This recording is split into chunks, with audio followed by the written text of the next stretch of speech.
पिछले वीडियो में हमने मिक्सचर के बारे में पढ़ा था।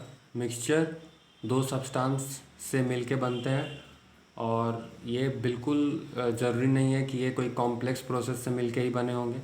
सिंपल सा होता है मिक्सचर की दो सब्सटेंस आपस में मिक्स कर गया तो उसको मिक्सचर बोलेंगे। वो होमोजीनस भी हो सकता था, हेट्रोजीनस भी हो सकता था। लेकिन इस वीडियो में हम पढ़ेंगे सॉल्यूशन के बारे में, और सॉल्यूशंस जो होते हैं ये हमेशा क्या होते हैं, होमोजीनस होता है। यानी कि इनमें इनका जो कॉम्पोजिशन होता है वो हमेशा सेम होता है। ठीक है। अच्छा, ज़रूरी नहीं है कि सॉल्यूशन किसी दो ही सब्सटेंस से मिलके बना हो। सॉल्यूशन एक या एक से दो या दो से ज़्यादा सब्सटेंस से भी मिलके बन सकता है। तो सॉल्यूशन हमेशा याद रखना है कि ये हमेशा होमोजीनस होगा, ये हेट्रोजीनस नहीं होगा।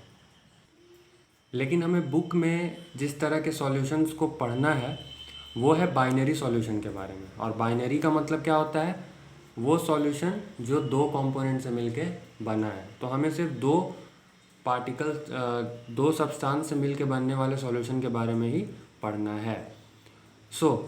अब हम पढ़ते हैं कि सॉल्यूशन में कौन से दो चीज़ें होती हैं। पहला चीज़ होता है सॉल्यूशन के अंदर सॉल्यूट, और दूसरा होता है सॉल्वेंट। ठीक है। अब हम देखते हैं कि सॉल्यूट और सॉल्वेंट में क्या डिफरेंस होता है। एक एग्जांपल लेते हैं हम सॉल्ट का और वाटर का। सॉल्ट एंड वाटर का जो सॉल्यूशन होगा ये मिक्सचर नहीं होगा, क्योंकि ये क्या है, होमोजीनस है। अब क्योंकि ये एक होमोजीनस मिक्सचर है, इसमें हम सॉल्ट को नहीं सेपरेट कर पाएंगे, तो इसमें सॉल्ट को लिखता है सॉल्यूट और वाटर को लिखता है सॉल्वेंट। ऐसा क्यों? सॉल्ट को ही हम सॉल्यूट क्यों लिख रहे हैं और वाटर को ही हम सॉल्वेंट क्यों लिख रहे हैं? इसके पीछे एक रीज़न है।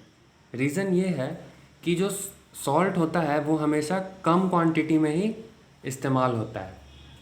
जब हम पानी में उसको डालते हैं, वो पानी के क्वांटिटी से तो ज़्यादा होगा नहीं सॉल्ट का जो क्वांटिटी है।